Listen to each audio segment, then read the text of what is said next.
Okay guys, so for today's video, nandito tayo sa Sampaloc, Manila and titignan natin itong 3-story townhouse malapit dito sa Espanya. Okay, so sobrang lapit lang na ito sa UST and yung sakayan na ito, isa kanto lang pati yung babaan galing mga university belt. So sobrang accessible na ito sa mga public transportation. Okay, so huwag na natin patagalin pa, let's start the house tour.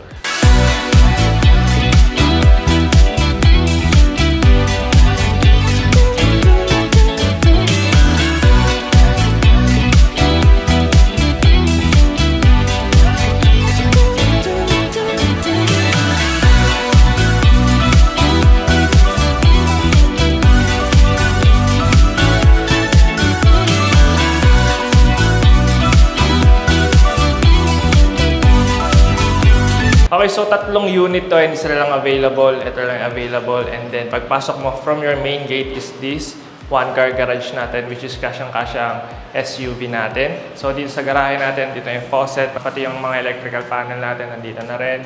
And then here, if ever maglalagay kayo ng water tank, dito na yung pinaka-provision niya. Okay? So, pagpasok mo naman dito sa main door natin, this is your main living space. Dito sa baba yung pinaka-living area natin, pati dining area natin, and kitchen. Okay, so this is our living area. And then ceiling natin, may pagka-recess na rin yung design niya. Dito yung inyong magiging media wall, sabay dito yung magiging spot for your sectional sofa. So, underneath your staircase, meron na rin tayo dito ang extra storage. And yan. So, extended siya hanggang dito sa baba, no? Staircase natin. Okay?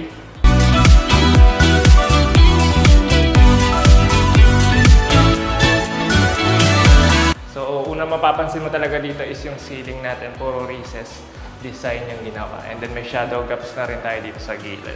Okay? Sa gitna ng main living space natin, ito yung staircase natin paakyat dun sa ating 4 bedroom. So, 3 story ito. Meron tayo 4 na bedroom. And meron to sariling toilet and bath. Okay? So, dito sa staircase din, nilagyan rin nila na itong vertical metal slats. Or dito pwede ka maglagay ng mga abubot nyo if ever. Okay? So, dito yung magiging dining area ninyo. Sabi dito yung fridge. Sabay, ito yung ating L-shaped layout kitchen. Okay, so ito mga base cabinets natin. May pagka-purple yung kulay. Ito yung backsplash natin. And ito yung ating granite countertop. Dito medyo extended yung countertop. Ginawang backsplash na rin. Single sink, napakalaki na, may gulay board na rin dito. And then, dito ka magbubutas ng inyong cooktop if ever. Pero may provision na siya if ever gusto nyo mag-LPG. LPG yun, di ba? May hose, LPG. Okay?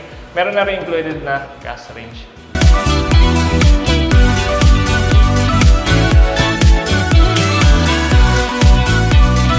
So, dito naman, behind this door, is your laundry area and your access to your fire escape.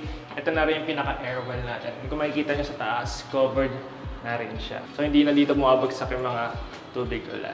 Okay? Now, next up, meron tayo ditong toilet and bath. Actually, wala pa siyang shower, pero meron siya ditong faucet. So, if ever siguro timbahan na lang nandito. Okay, so meron tayo ditong toilet. Pa-square siya, and then may wall-mounted sink and vanity mirror. Okay. Okay, so tapos na tayo dito sa first floor natin. Nakita tayo sa second floor and third floor natin sa ating mga bedrooms. Tara.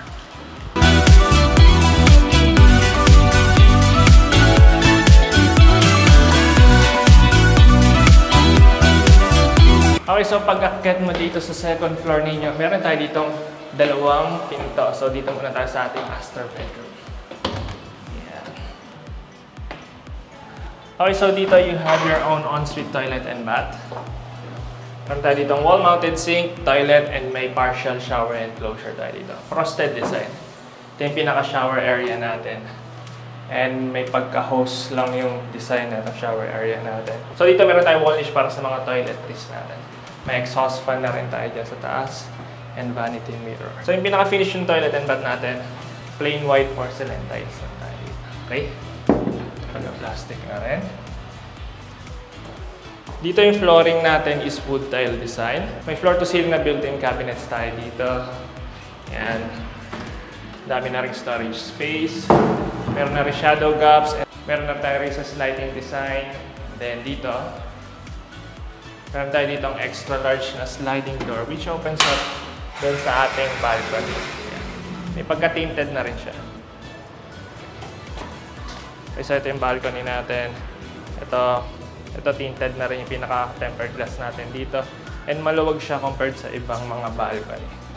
Meron tayo ditong drain and saksakan dito. Alright. So punta tayo sa ating bedroom number 2.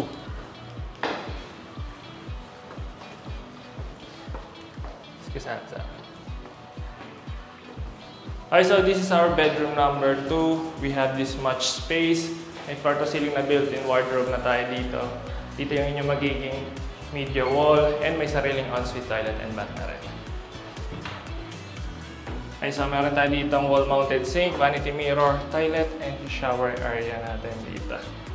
Okay, goods. Flooring natin is wood tile design.